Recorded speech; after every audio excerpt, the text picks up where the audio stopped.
Okay, so if I could summarize my talk in one simple sentence, it would be, in the struggle to save ourselves, politics is key. Of course, dealing with global warming is a technical issue, there's no doubt about that. But the fact is that we already have the technologies and the tools to deal with the problem now if we had the will to do so. As Danny Harvey pointed out, and also Ali Hashimi, the need is urgent, and the means are actually there. And if you don't believe me, then just go out and get a copy of Drawdown, the most comprehensive program for ending global warming.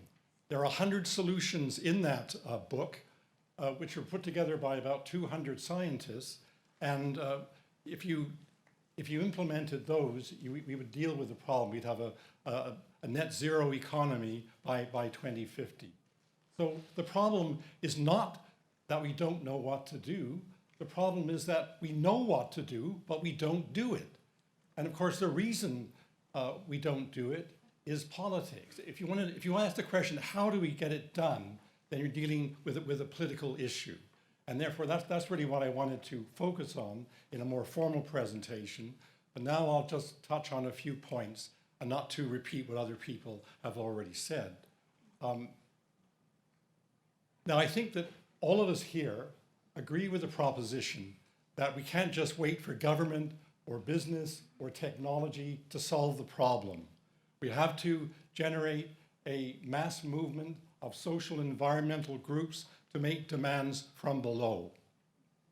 Now, creating that mass movement is obviously a very difficult problem in itself. But in fact, the movement, creating that movement, is just the first step. It's the first step of the struggle, because the struggle after that will still be fraught with a great deal of tension and dangers.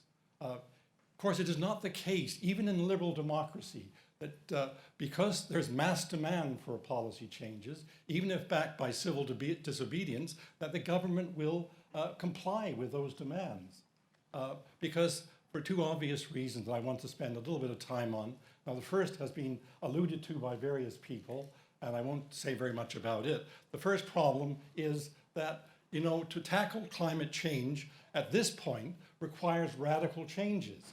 If we'd started seriously to address the problem 30 years ago, when we already knew what the dimensions of the problem were, the science was already there, we could probably have got by with a stiff progressive carbon tax. But it's now gone way beyond that possibility, as Danny Harvey pointed out, and also Ali Hashimi. So we're talking about systemic changes. Whether that means a reform of capitalism or a change to socialism is not a question that I think is really relevant or important to enter into. It's an intellectual question. The boundaries between the two are very, very vague. But the point is the systemic change is required. And those systemic changes challenge major economic interest with great political influence. The word plutocracy is now widely used to describe countries like the UK, the US, Britain, and it could also be applied, I think, to China and Russia too as autocratic plutocracies. The power of vested interests is extremely strong. Now, just imagine in Canada, for example, the first thing we'd have to do, as Danny Harvey pointed out, would be to close down the tar sands. And what would happen if we did that? Well, it would mean there would be billions of dollars of stranded assets, plus well-paid workers being laid off. Now, hopefully the workers would be retrained for the new jobs that might be created in the green economy, but the fact is that companies would go bankrupt as a result of these stranded assets. Loans would not be repaid, and a lot of very powerful groups would simply resist that kind of alternative, although it is essential, as we all know.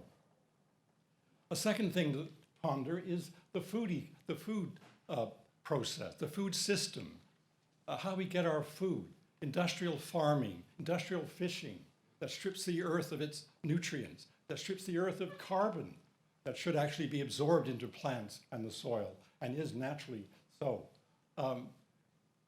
Now, so we need to move towards a regenerative organic farming. This is because the existing food system is the greatest contributor to carbon emissions, in fact. So we have to deal with that. But to deal with that, of course, brings you into conflict with agribusiness, with the owners of large fisheries, with the petrochemical industry, with banks, with investments, with investors, with large investors in this sector. And therefore, you have an enormous amount of resistance. So that we all know about that part of it. But there's a second aspect to the political problem that hasn't actually been articulated tonight, and I think should be. It links very much with this first aspect. And that aspect is that that reversing global warming is not a standalone crisis. The climate crisis is not a standalone crisis. It is part of a multidimensional crisis in our societies. Less so in Canada than in the US or Britain, but still in Canada as well. And that is what we have to bear in mind. What happens, we're talking about tackling the climate problem in countries that over the last 30 or 40 years have seen enormously growing inequality of assets and also of income and power, creating plutocracies. And in this context, we've seen marginalized working class communities or people with high school education, let's say, or less, being marginalized. We have opioid epidemics. We have the disintegration of some rural communities, especially in the United States, where that disintegration is very widespread with drug abuse, obesity, suicide, and criminality. This is the existing situation. But the problem is that this situation is likely to get much worse. And why is that? Well, for two reasons. The first reason is what we haven't talked about yet, which is the technological revolution of robotics and artificial intelligence. And according to the McKinsey Global Institute, which is a consulting agency for big business, so we can regard them as a conservative agency, 52% of the paid tasks today will disappear by 2050.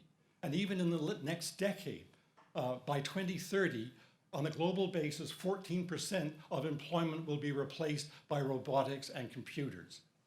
Now, of course, the economists tell us, well, that's okay, that new jobs will be created, as they always have, to take the place of those that are lost. And that may be true. We hope it's true. We don't know it's true as a matter of faith. But even if they are, who gets those jobs? When we lay off blue-collar workers, white-collar workers, will they be retrained for the tech-savvy, knowledge-based jobs that are created? It seems unlikely. It seems that if we're not very vigilant and very firm, then we're going to end up with even greater inequality and even greater disintegration of communities than we have today.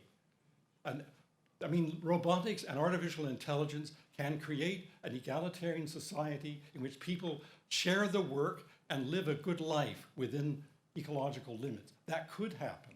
But given plutocracy and the powers that be at this point, unless we are very well organized, we're not going to get that outcome. Now, that is one part of the multi-dimensional crisis. The other part, of course, is the impact of climate change itself. And that impact has two aspects to it. If we look forward now for 10 or 20 years, one aspect is panic. I mean, there's going to be panic developing in our societies as the climatic events get more intense. As the storms get worse, the waters inundate Venice and don't go down again, when cities begin to disappear, there's going to be panic setting in. A great deal of social stress will be created in that process. And of course, the situation in the global south is much worse than in the global north, as Ali Hashimi and others have pointed out already. Sub-Saharan Africa, South Asia, Central America will be very, very hard hit by climate change. Areas are already becoming uninhabitable. For example, in Mali, people are having to move into criminal occupation to make a livelihood. So livelihoods are disappearing. There's inundation of the West African coast. Villages are being destroyed. Already this is happening. And what is the result of this? You don't have to have high powers of prediction to know what the result will be. It is that increase in the vast increase in the number of what I would call climate migrants. Now, if you think that 1 million migrants into Europe in 2015 gave an enormous impetus to right-wing populism throughout that continent, with right-wing populists becoming the second or third party in many of those countries, or sometimes the first most powerful party, as a result largely of that crisis. Imagine what it means in 10 or 20 years, because the projections are that by 2050, there will be between 25 million and 1 billion climate migrants, with many estimates of around 150 to 200 million migrants. Now, of course, this includes temporary as well as permanent migrants, and includes those who stay within countries as well as those who cross borders. But the point is that with several millions of migrants seeking sanctuary in the north, that is going to create a kind of situation, along with this existing social stress in our society as a result of inequality, the gig economy, precarious work, and along with the threat to the plutocracy, to the powerful economic interest, creates the perfect conditions for extreme far-right ultra-nationalist authoritarian movements, i.e. fascism. Because in the 1930s, the business class was threatened then by socialism, by social unrest, and they threw in their lot with fascists in various European countries. I mean, the chances of this occurring in our near future are fairly high. Now, I don't say this in order to sow some kind of malaise or paralysis, but rather that we have to be very astute as a climate movement, realizing the dangers that lie ahead. What are the political forces in action, and how do we counteract those tendencies? The only way we can counteract those tendencies is, of course, through a kind of unity among progressive forces that we've never actually seen before, because the progressive forces are normally fighting each other rather than anyone else. We're very good at fighting each other intensely. Even in our little organization, we divide up and fight each other. So, a commonality does not come easily to us. We have to achieve that, along with a kind of simple message linked to the just transition, which makes it clear to people that green economy, that the Green New Deal actually means a better life in the longer run for most people. And on that, we should be able to counter the kind of xenophobic, a kind of Fortress America mentality that is likely to develop, it is developing already, and will continue to develop in the next 20 years. And dealing with that, realizing that the climate issue is only one of the aspects of the crisis within which we exist in our societies. And it's going to be very politically difficult to maneuver within that context to create a just and democratic society. So that is the short version of what I had to say, and I hope I did stay within my 10 minutes, now 9:30. And well, we've gone past our time, and thank you very much for coming, and it's been a very lively. Thank you very much.